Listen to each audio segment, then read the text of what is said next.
The very last thing we need with a flat economy and a hurricane on the way is for another pile-on of regulators to wipe out any progress being made on the jobs front. But believe it or not, even as the Obama administration comes out with the claims that it's cutting red tape, new red tape could be destroying jobs in a uniquely American enterprise. Gibson Guitars, which is an American icon, is getting the treatment from the Justice Department, which is sending armed officers into Gibson's factories. The CEO of Gibson Guitar Company, Henry Juskowitz, joins us now from Nashville. Henry, unbelievable. Armed guard. Who is sending? What branch of the U.S. government is sending armed guards into the Gibson Guitar factory? Well, the Justice Department is investigating us, and with the wildlife, there were several enforcement departments, the Wildlife Bureau and also Homeland Security. Homeland Security. This is something that I had in 2009, Homeland Security officers dressed up, as I understand it, in SWAT gear, came in and went into your company. What do they claim that you were doing that is against the law? Well, the really ironic thing is they didn't tell us.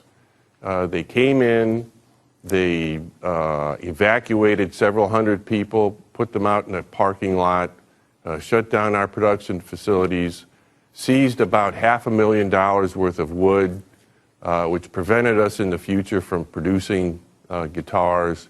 And then all they would say is, we're investigating you, any detail is sealed, and we're just not going to tell you. Unbelievable. Well, the bottom line here is that the Fish and Wildlife Bureau, among others, claims that you are violating not necessarily U.S. law, but you are violating the law of Madagascar. They say that in using some of the wood products you're doing, you're violating their law, but you claim you're not even violating their law, right? Right. In fact, the only way we even found out what the potential cause is we sued the government to get the return of the product they seized from us in 2009.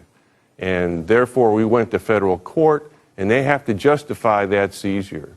In that justification, of course, we've had months of discovery and information being exchanged back and forth. And we have affidavits from the many people in that government that say that we've done absolutely nothing illegal, that we are living absolutely by Madagascar law. It's unbelievable. So even though it is certainly not the duty of U.S. officers to be enforcing laws from Madagascar, but even if it were, you're not violating Madagascar rules. And what kills me, Henry, is that you guys, over the past 2 years, you have created 540 new jobs. This must really put a damper on your willingness to create any more jobs when you have federal agents breathing down your neck. Well, you have the sense that you're not, I feel like a criminal. We have exactly the same treatment that a drug kingpin would get. And yet, we're a company that is exporting product, that is manufacturing goods in the United States, employing American workers. We were actually involved in supporting conservation causes and a leader in several initiatives in that area.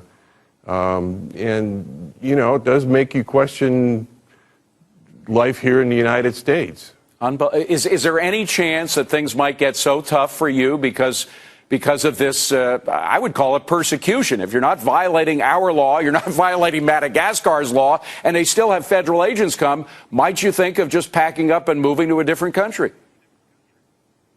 Well, I'd hate to, Gibson is American to the core, but it certainly makes me question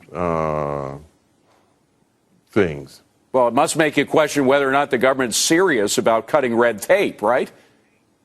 Well, they're definitely not serious about cutting red tape. Yeah. And in fact, it's an extraordinary use of force on basically documentation in the import and export business. Yeah. So in what country does armed force come in to point weapons at unarmed people unannounced, not once, but twice, not in one factory, but multiple factories, and they're not accountable for this action. And we have not, as of today, been charged with any specific violation. Yeah, it's like you're guilty until proven innocent. Henry, we got to leave it at that, but we sympathize with you, my friend, and please come back and let us know what happened. Stay in touch with us, would you? Yes, thank you very much for having me. Absolutely. Anytime. We would be more than